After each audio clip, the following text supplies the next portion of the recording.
Boa noite, 1º de julho de 2020. Esse é o último vídeo que fala sobre parâmetros, a construção de conceitos de parâmetros e agora já entrando na inferência estatística. Bom, um pouquinho de história, de onde vem essa palavra parâmetro. Então eu trouxe a história de Karl Pearson, que pensou nas distribuições assimétricas no início do século XX, né? E ao pensar nessas distribuições assimétricas, ele pensou como uma família de funções que poderiam descrever qualquer tipo de dado. Então, essas funções matemáticas serviam para todo tipo de dado que o cientista precisasse. Tá? Então, essa história está descrita nesse livro aí, que está na esquerda, e eu peguei essa imagem dele aqui do Wikipedia, né?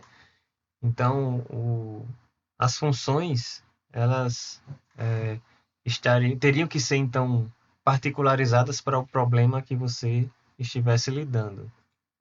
Desde o primeiro vídeo, eu venho falando que os parâmetros são valores que particularizam aquele modelo para a situação que você está estudando. Bom, então, para ele, cada distribuição, né, para o Pearson, cada distribuição poderia ser identificada por 4 números. Esses números poderiam ser inferidos, né? Esses números são a média, o desvio padrão, a simetria e a kurtose. Isso tem a ver com aquilo que na estatística descritiva, né, a gente trabalha. Aqueles números que o professor Mário Triola sempre fala, né, que descrevem o centro, a variação, a distribuição, os valores discrepantes e tendências. Posteriormente, né, apareceu a palavra parâmetro. A palavra parâmetro vem do grego que significa quase medições. Na verdade, a gente poderia dizer que os parâmetros são aqueles números que a gente quer chegar a partir da amostra que a gente pega da população de interesse. Tá? Então, quando a gente pega a amostra e calcula alguns valores, né, de média, desvio padrão e outras coisas, a gente, na verdade, está correndo atrás de uma coisa abstrata que está na população. Então, talvez por isso o nome quase medições, porque a gente chega perto, mas a gente nunca vai atingir o parâmetro que é um número que descreve a população. Bom, nas distribuições de probabilidade, que é o que interessa a gente na inferência, e também para alguns números representativos das populações, os parâmetros são números, geralmente eles são classificados aí como parâmetros de escala, de forma e de posição. Então você tem uma distribuição de probabilidade como essa que está representada aí na figura, e aí você pode estar interessado aí na escala, que é a dispersão em torno do centro, na posição, que é o próprio onde fica situado o centro mesmo, né?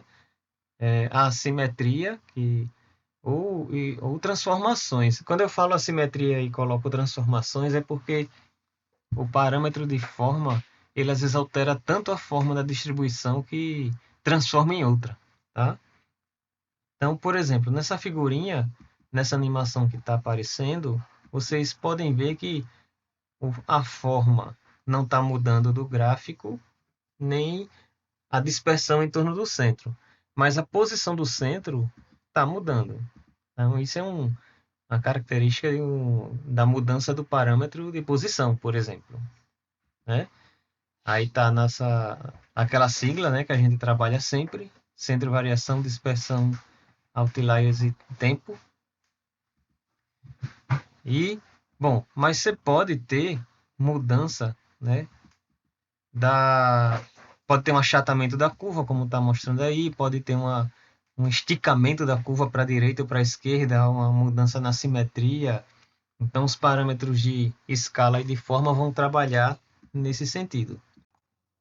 Bom, essa conversa vai continuar na parte 5, porque eu quero falar de alguns exemplos de distribuições famosas, na estatística, e esses tipos de parâmetros nela. Logo depois, o meu interesse vai ser em mostrar numa planilha de Excel, né, que eu tenho a licença do Excel, essa dinâmica de alterar um parâmetro, como é que a figura muda, né, da distribuição, como é que o gráfico da distribuição na função de densidade e de probabilidade é modificada. Então, vamos lá.